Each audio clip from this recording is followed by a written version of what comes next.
పిల్లలు, రంగయ్య నిద్రపోయాడు కదా. నిద్రపోయిన రంగయ్యకు ఒక కల వచ్చింది. ఆ కలలో తన చేతి వేళ్ళన్నీ గొడవ పడుతున్నాయి. ఆ గొడవ ఏందో చూద్దామా?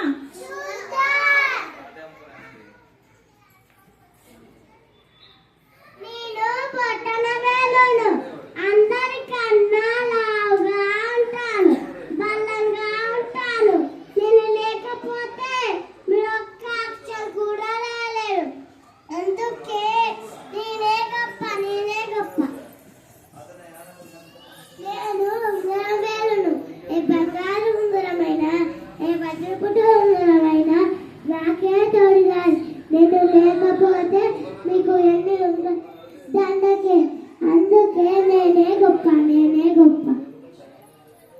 నేను మధ్యవేళను అందరికన్నా పొడుగుగా ఉంటాను, అందరికన్నా పొడుగుగా ఉంటాను, అందరికన్నా పొడుగుగా ఉంటాను. నేను లేకపోతే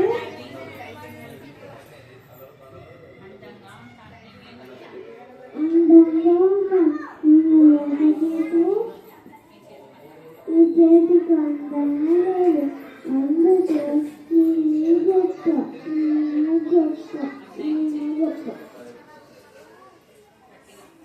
నేను చూపుడుగాలును, ఎవరు ఎక్కడ ఉన్నారో, ఏ వస్తువు ఎక్కడ ఉందో నేనే చూపించగలను.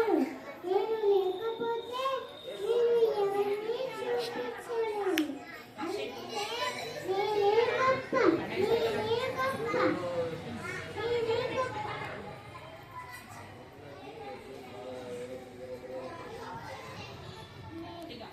నేను చిటికెన వేలును, అందరికన్నా చిన్నగా ఉంటాను. దేవుడికి దండం కానీ దేవుడికి దండం పెట్టేటప్పుడు నేనే ముందుంటాను, అందుకే నేనే గొప్ప, నేనే గొప్ప, నేనే గొప్ప.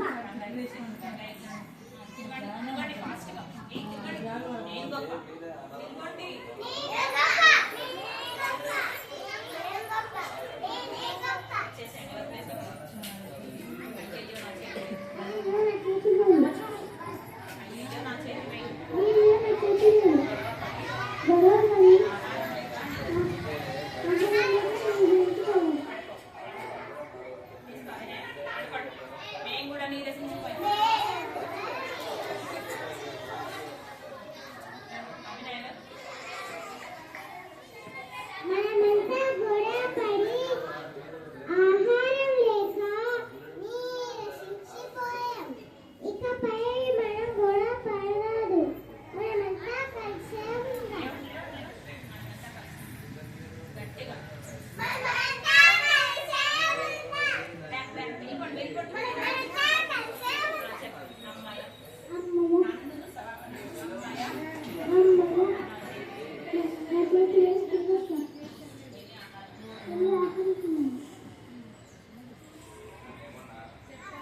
పిల్లలు చూసారు కదా, చేతి వేళ్ళన్నీ గొడవ పడి రంగయ్య ఎలా నిరసించిపోయాడో. మన దేశానికి మనం కూడా చేతి వేళ్ళ లాంటి వాళ్ళమే.